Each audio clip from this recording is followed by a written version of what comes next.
नमस्कार, जय हिंद, नमस्ते। डियर स्टूडेंट, आप इस समय स्क्रीन के बैकग्राउंड में देख सकते हैं नीट 2020 का क्राउड। यही क्राउड जब आप एग्जाम देने जाएंगे तो इससे बड़ा क्राउड आपको मिलेगा। क्या आप सोचते हैं कि आप इसी क्राउड का हिस्सा बनना चाहते हैं या इस क्राउड से बाहर आकर एक सिलेक्शन की रेंज में आना चाहते हैं? यदि आप सिलेक्ट होने का क्राइटेरिया रखते हैं, सिलेक्ट होने का ख्वाब रखते हैं, तो उस ख्वाब को पूरा करने के लिए सीएम फिजिक्स एक बार आपके लिए प्रीवियस ईयर क्वेश्चन का सॉल्यूशन लाया है, जिसका एपिसोड नंबर 11 रिलीज हुआ है। आप इसके पहले के भी सारे एपिसोड देखिए। इसमें नीट और जी के प्रीवियस ईयर के जो क्वेश्चंस रिपीट हुए हैं या रिपीट होने के चांसेस है, उसकी एक सीरीज बनाई गई है। तो यदि आप अपने सपने साकार करना चाहते हैं कि इस क्राउड से बाहर आकर एक सिलेक्शन के क्राउड का हिस्सा बनना चाहते हैं, एक सिलेक्शन की टीम का हिस्सा बनना चाहते हैं, तो इस एपिसोड को एंड तक जरूर देखें। चलिए हम आज सबसे पहला क्वेश्चन स्टार्ट करते हैं। आज ग्रेविटेशन से रिलेटेड हम क्वेश्चन करेंगे। 2002 में पूछा हुआ क्वेश्चन। खास ध्यान रखिए कि ग्रेविटेशन के चैप्टर से एनर्जी से related total energy, kinetic energy, potential energy से रिलेटेड क्वेश्चंस है, हाइट वेरिएशन से रिलेटेड क्वेश्चंस है, और साथ में स्केप वेलोसिटी, ऑर्बिटल वेलोसिटी से रिलेटेड क्वेश्चंस ज़्यादा पूछे जाते हैं। उस सीरीज में आज आपको सबसे पहला क्वेश्चन है, the energy required to move a body of mass M. आपके पास एक बॉडी है जिसका मास एम है, उसे मूव करना है। कहाँ से मूव करना है? From the orbit of radius 2r, मतलब अर्थ से किसी रेडियस 2r पर, अर्थ का रेडियस r है, उससे और r डिस्टेंस पर, मतलब उसका टोटल डिस्टेंस कितना हो जाएगा 2r, to an orbit of radius 3r। आपको एक ऑब्जेक्ट जिसका मास स्मॉल m है उसे 2r से 3r तक ले जाना है, तो उसके लिए क्या फाइंड करना है? The energy require. उसके लिए आपको कितनी एनर्जी लगेगी वो आपको फाइंड आउट करना है। तो हम कैलकुलेट कर सकते हैं कि हम एनर्जी से रिलेटेड क्वेश्चन है कि इस जगह पर एनर्जी कितनी होगी, इस जगह पर एनर्जी कितनी होगी। सोचना कैसे वो आप ट्राई कीजिए। हाउ टू थिंकिंग, किसी भी न्यूमेरिकल को सॉल्व करने के लिए उसे मतलब एक प्रकार से रटना नहीं है, रट्टू टोटता नहीं बनना है। आपको थिंकिंग करना है कि आपको यहां से यहां तक जाना है। तो क्या लगेगा भाई, रियल लाइफ में हमें पैसा लगता है कि इस जगह से उस जगह तक जाना है, पैसा लगता है। यदि कोई पहचान वाला ले जाता है तो उसको भी पैसा ही लगता है। तो एक जगह से दूसरी जगह तक यदि हमें किसी ऑब्जेक्ट को ले जाना है, वर्क करना पड़ता है, और आपको पता है कि वर्क करने के लिए हमें एनर्जी चाहिए। तो 2r पर एनर्जी कितनी होगी टोटल, हम वो फाइंड कर लेते हैं, और 3r पर एनर्जी कितनी होगी वो फाइंड कर लेते हैं। दोनों का डिफरेंस कर लेंगे, उतनी एनर्जी हमें चाहिए। तो अर्थ से हम किसी ऑर्बिट पे जाएंगे। ये अर्थ हमारी, अर्थ से मान लेते कि आप 2r पर हैं, और इस 2r ऑर्बिट से आपको जाना है 3r ऑर्बिट तक।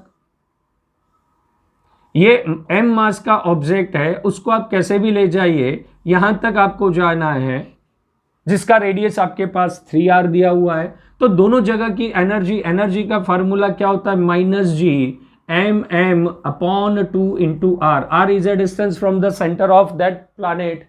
अभी अर्थ है तो अर्थ मान लेते हैं। तो इस ऑब्जेक्ट की इनिशियल स्टेट की एनर्जी कितनी होगी? E1 is equals to Gmm/2 into distance उसका कितना है 2r, तो 2r इंटू 2r कितना हो जाएगा? -gme। मास ऑफ अर्थ ना लेना हो तो सिंपल m लीजिए, m/4r। थोड़ा सा डिस्टर्बेंस चलता रहता है। चलिए, उसके बाद यहां पर एनर्जी आपके पास कितनी रहेगी? E2। तो E2 इज इक्वल टू कितना हो जाएगा? -gmm/2 into 3r। Simple maths लगाएंगे, -gmm/6r हो जाएगा। आपको require energy E is equal to E2 - E1। आप -gmm/6r minus plus gmm/3r mathematically calculation करेंगे तो gmm/12r आपका आंसर आ जाएगा। ओके, ये क्वेश्चन का ऑप्शन ए हो जाएगा, gmm/12r is your right answer. हमारे पास एनर्जी के लिए कितना है, हमें क्या सोचना था? हमें क्या सोचना था कि 2r पर उसके पास एनर्जी कितनी है और 3r पर टोटल एनर्जी कितनी है, जो डिफरेंस होगा उतनी एनर्जी की जरूरत होगी। तो इसका मैथमेटिकली सॉल्यूशन करते हैं तो आंसर आएगा GMEM/12r। अब 2004 में पूछा हुआ एनर्जी से रिलेटेड एक और question, if the g is acceleration due to gravity on the earth surface, the gain in potential energy, potential energy में कितना इंक्रीज होगा, gain of potential energy of an object of mass m rise from the surface of earth to the height equals to the radius of the earth. Surface of earth से आप जितनी अर्थ की radius है उतनी ही height पर यदि object को आप ले जाते हैं तो उस समय उसकी पोटेंशियल एनर्जी में कितना गेन होगा, ये हमें फाइंड करना है। तो ऑब्वियसली आप जहां पहुंचे हैं वहां की पोटेंशियल एनर्जी और जहां थे वहां की पोटेंशियल एनर्जी का आप डिफरेंस निकालेंगे तो वही डिफरेंस गेन होगा। इसके पहले के क्वेश्चन में हमने टोटल एनर्जी से रिलेटेड काम किया था और इस समय हमें जो काम करना है वो पोटेंशियल रिलेटेड करना है। तो ऑब्जेक्ट राइट नाउ आपके पास ऑब्जेक्ट जो है वो object right now on the surface of अर्थ है। ऑब्जेक्ट आपका सरफेस ऑफ अर्थ पर है जिसका रेडियस आपके पास है r, यहां पर ऑब्जेक्ट है और यहां से ऑब्जेक्ट को आपको कितनी हाइट पर ले जाना है, r हाइट पर ले जाना है। मतलब अर्थ के सेंटर से आपका डिस्टेंस कितना हो जाएगा 2r। यहाँ की पोटेंशियल एनर्जी U1, यहाँ की पोटेंशियल एनर्जी आपके पास कितनी हो जाएगी U2, दोनों का डिफरेंस निकालेंगे, आपका काम हो जाएगा। U1 is equals to -gm mass of earth upon r और U2 आपका कितना हो जाएगा -gmem अपॉन अर्थ के सेंटर से उसका रेडियस कितना है 2r। क्वेश्चन आपका 50% नहीं 80% सॉल्व हो गया। Delta U is equals to U2 minus U1 मतलब -gmem upon 2r plus gmem upon r। Mathematically solution -gmem upon 2r। आपको मालूम है acceleration due to gravity gme upon re square होता है। इसको यदि क्रॉस मल्टीप्लाई कर दे तो GE स्क्वायर यानी सिंपली हमने r लिया है gme। इस gme की जगह यानी मास ऑफ अर्थ को हमने m बोला है तो gm को सब्सटीट्यूट कर देंगे GRE square into m upon 2r, r से r cancel mgr/2। Option is 1/2 mgr। Option mathematically calculation इतनी इंपॉर्टेंट नहीं है जितना कॉन्सेप्ट है। यदि आपको यहाँ से वहाँ तक ऑब्जेक्ट ले जाने कितनी एनर्जी की रिक्वायरमेंट होगी तो एनर्जी डिफरेंस जितनी रिक्वायरमेंट होगी। आपको वो एनर्जी किस फॉर्म में देना, यदि एक और क्वेश्चन पूछा जाए कि वो काइनेटिक एनर्जी कितनी होगी तो ऑब्जेक्ट को शिफ्ट करने के लिए जो एनर्जी प्रोवाइड की जाएगी वो काइनेटिक एनर्जी के फॉर्म में दी जाएगी। तो इसके प्रीवियस क्वेश्चन में एनर्जी भी पूछ सकता है और how much kinetic energy is needed ये टाइप का क्वेश्चन भी पूछ सकता है। इस समय आपको पोटेंशियल एनर्जी का शिफ्टिंग पूछा गया था कि इस जगह से उस जगह जाना है तो भैया पोटेंशियल एनर्जी में कितना इंक्रीज होगा, तो यहाँ की पोटेंशियल एनर्जी वहाँ की पोटेंशियल एनर्जी आपको पता है जैसे जैसे हाइट बढ़ेगी उसकी पोटेंशियल एनर्जी इंक्रीज होगी मतलब गेन होगा। तो दो जगह की पोटेंशियल एनर्जी का डिफरेंस ही आपको निकालना था। 2004 में पूछा हुआ क्वेश्चन, ये वेरिएशन ऑफ जी की variation in g due to height, due to depth, due to altitude, due to shape and size of Earth, उससे related question. The satellite of mass m revolves around the earth of a radius r at the height x। अर्थ जिसका radius r दिया है उस surface से x height पर वो revolve कर रहा है from the surface.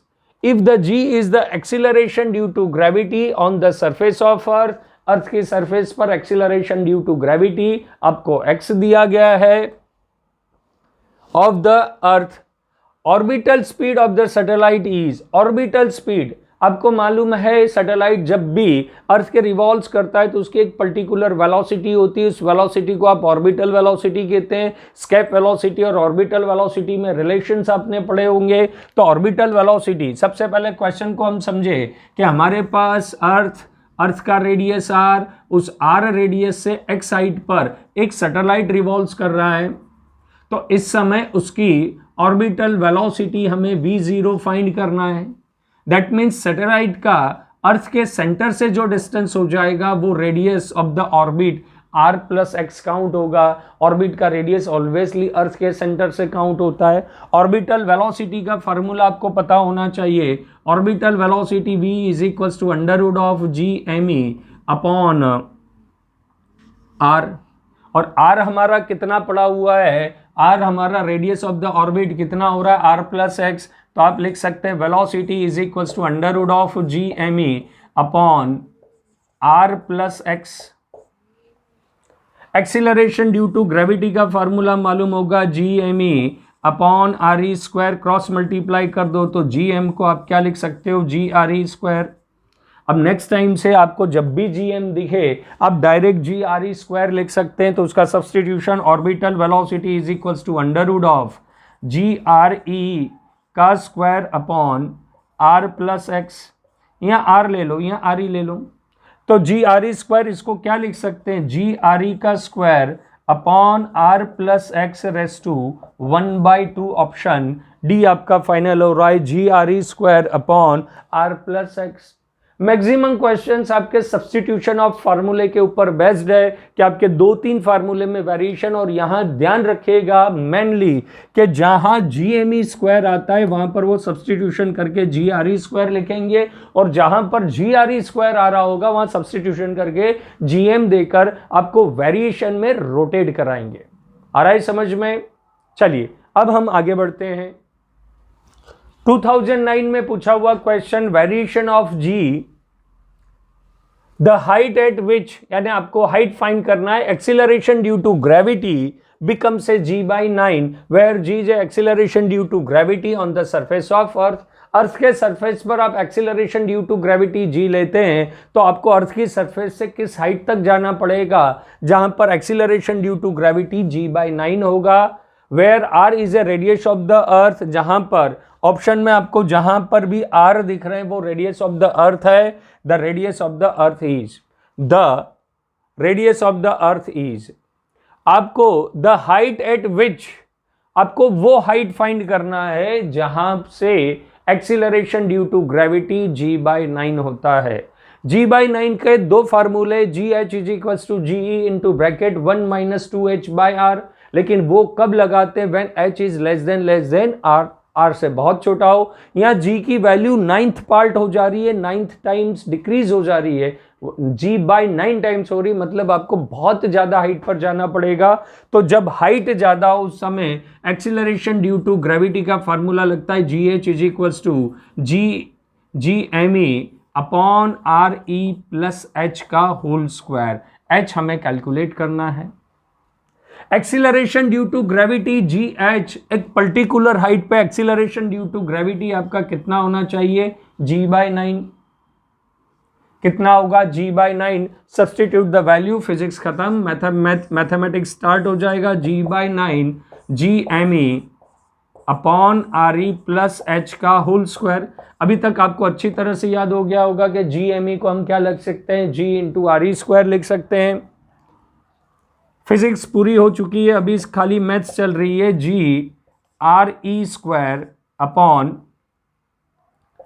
Are E plus H का होल स्क्वायर। जी से जी कैंसिल, स्क्वायर रूट ले लेंगे तो 1/3 is equals to R E upon R E plus H.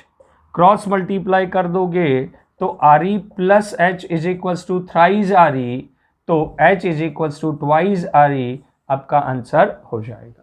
Acceleration due to gravity के दो फार्मूले में स्टूडेंट को कंफ्यूजन होता है। एक फार्मूला इधर है और एक फार्मूला आपने याद करा होगा, G H is equals to G E into bracket 1 - 2h upon R E. इसके रिगार्डिंग, दोनों की इंफॉर्मेशन के लिए रिगार्डिंग एक वीडियो अवेलेबल है, आप चाहे तो देख सकते हैं। ये फार्मूला कब लगता है, जब H R E h is less then R E, और किसी भी हाइट के लिए आर ई प्लस एच का फार्मूला लगा सकते हैं। हमारे चैनल को जो नए स्टूडेंट्स अभी तक सब्सक्राइब नहीं किया है तो कर लीजिए। इस टाइप के वीडियो आपको डेली अपलोड होते रहेंगे जो आपके सपने साकार करने में आपको हेल्प करेंगे। आज हम यहीं रुकेंगे। जय हिंद, नमस्ते।